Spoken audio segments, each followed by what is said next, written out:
आज आपण भिजवलेल्या चण्याच्या डाळीची भजी करणार आहोत।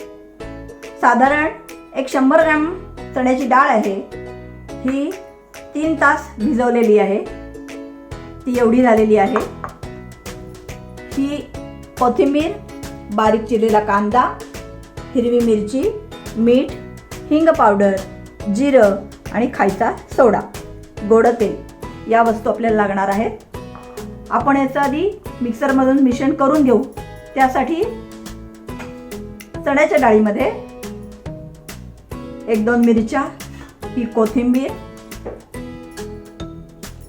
मीठ, 1 ते 1.5 चमचा जिरं, हिंग पावडर, हे मिश्रण वाटून घेऊ। सरभरीत असं हे मिश्रण वाटायचं आहे, खूप बारीक वाटायचं नाहीये।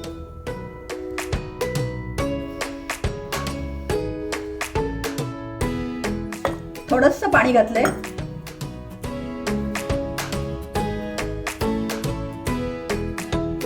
हे आपलं मिश्रण तयार झालेलं आहे। हे आता मिश्रण असं सरभरीत तयार झालंय। थोडा अर्धवट डाळ राहिली तरी चालू शकते।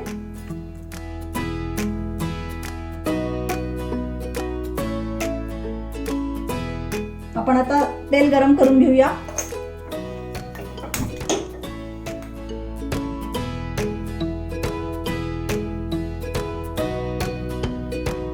आता या मिश्रणामध्ये आपण हा चिरलेला कांदा मिसळून घेऊ। मध्यम आकाराचा एक कांदा, फक्त शक्यतो बारीकच चिरायचा।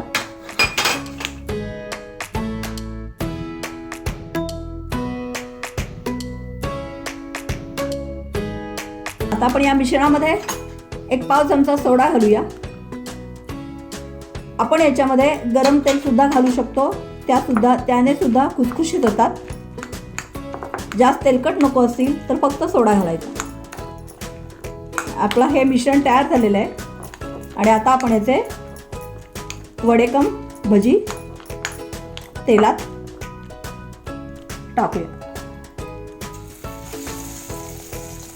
हे घालताना थोडेसे चपटे करून घालावेत, म्हणजे ते पूर्ण तळले जातात। एरवी भजीसारखं गोल गोल घालू नये।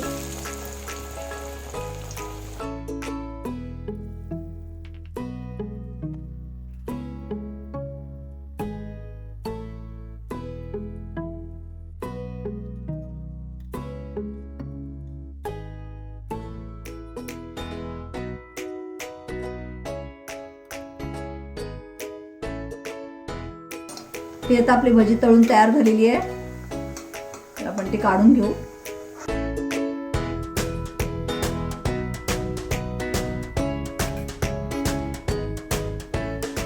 तर ही झाली आपली डाळीच्या पिठाची भजी तयार सर्व करण्यासाठी। आपण सॉस बरोबर किंवा हिरव्या चटणीबरोबर हे सर्व करू शकतो। अतिशय कुरकुरीत खमंग अशी ही भजी आहे। 5 मिनिटातली ही रेसिपी आपण करून बघा। ही होती भिजलेल्या चण्याच्या डाळीची 5 मिनिटात भजी करण्याची रेसिपी।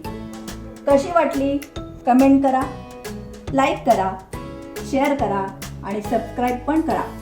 धन्यवाद।